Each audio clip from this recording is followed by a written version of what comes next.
So how can we go about raising kids on a plant-based diet, or what we might call a vegan diet?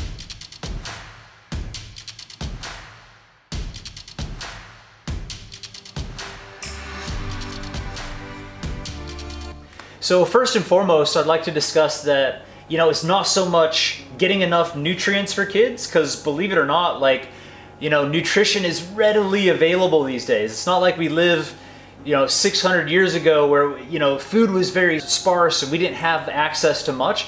We've got access to an abundance of amazing foods. So the biggest thing to worry about in children's health is going to be toxicity. It's the toxicity that's actually creating a whole massive slew of sick children, developing leukemia, developing diabetes, being morbidly obese. There's so many issues in the world that raising a child on plants should be the last thing that we're worried about. So, the thing to be aware of raising kids on a plant-based diet or vegan diet is first and foremost to not be feeding our kids artificial sweeteners, preservatives, artificial colors, MSG, trans fats, and things of this nature. So you can learn a lot about what not to do to your kids in a program that I have called Heal Thyself Express. And that's a program where I give you a wide education on all the things not to do. But my assumption is if you're watching this video, you're somewhat healthy and you just kind of want to feed your kids a plant-based diet because it's healthy, but I'm not really sure. Are they going to lack in B12? Are they not going to get enough essential or omega fats or DHA? Or, we've got all this confusing information from people around us saying, oh, you can't do that. They'll be, they'll have malnutrition. Well, that's simply not the case. There are cultures around the world that are living a plant-based diet and raising children and have been for hundreds of years. One good place that you could go and look is a place called Loma Linda, California. And this is where a whole group of tens of thousands of Seventh-day Adventists choose to be completely vegan and have for a long time. Their kids are very healthy. They raise all their kids up without any nutritional deficiency. But what I'd like to do is share with you what you can do to make sure your child's getting enough nutrition. So first and foremost, mothers, if you're eating a fair amount of fresh fruits, vegetables, greens, nuts and seeds, an average kind of diet that most people have, somewhat healthy, you're going to be feeding your children through your breast milk really quality nutrition. Now, once your kids wean from that breast milk, then it's like, okay, what do I do? Now, the truth is the macronutrients like carbohydrates, fats, and proteins are almost exactly the same in fruit as it is in mother's milk. No kidding. Most people think, oh, well, isn't mother's milk high in protein and high in fat? And isn't that what I should be feeding my kid? Lots of fat and lots of protein. When in truth, as we're children, we're weaning off mother's milk, the body's done being able to process milk. So a lot of times, mothers will keep their kids on cow's milk or something of this nature. And that's where children start to develop ear infections and get nasal stuff going on because the content of fat is so much higher. Just like I said, fruit actually mimics mother's milk.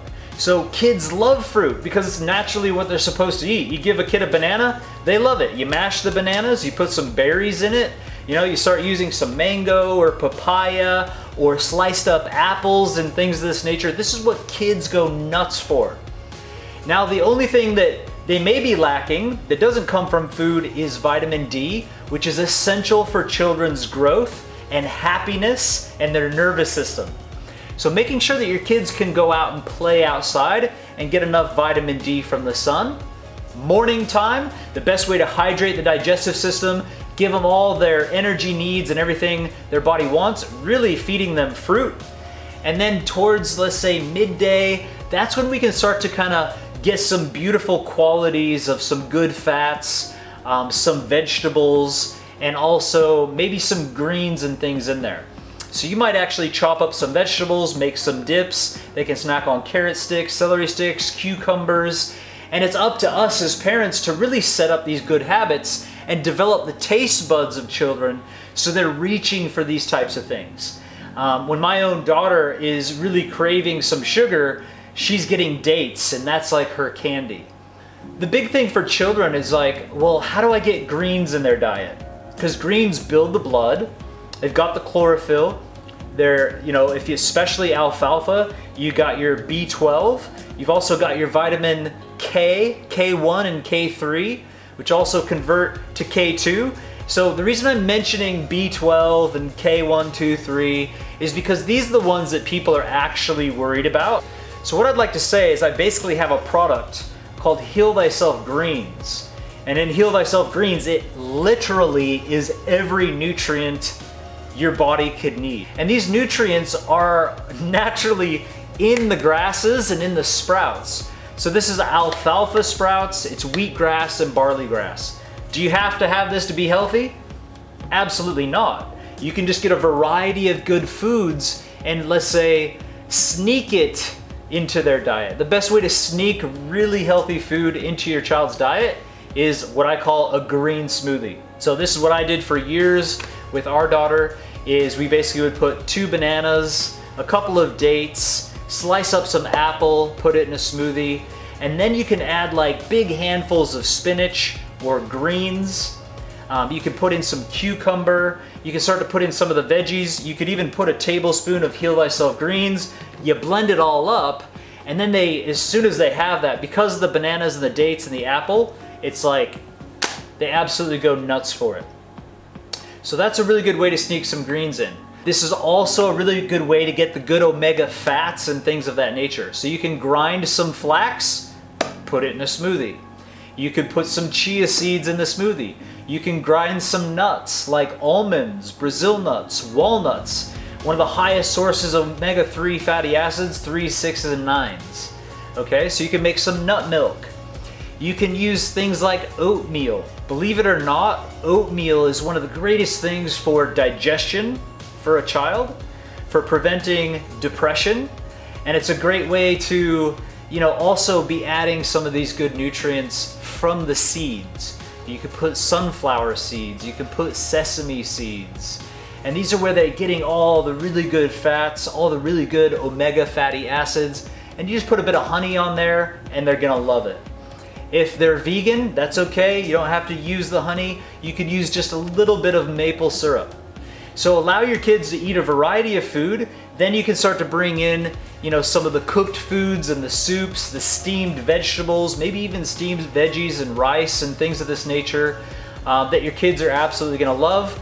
I try to stay fruit-based in the morning with smoothies, veggies and snacks, and maybe a smoothie in the afternoon, and then for night, you know, making some type of soup, some type of steamed vegetable, thing of that nature.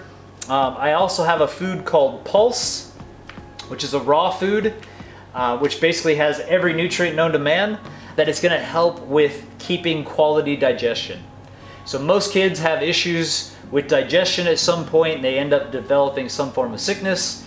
So keep the digestive system moving, and please just know that if the kids are eating somewhat of a little bit of a variety of food, they're getting a massive amount of nutrients.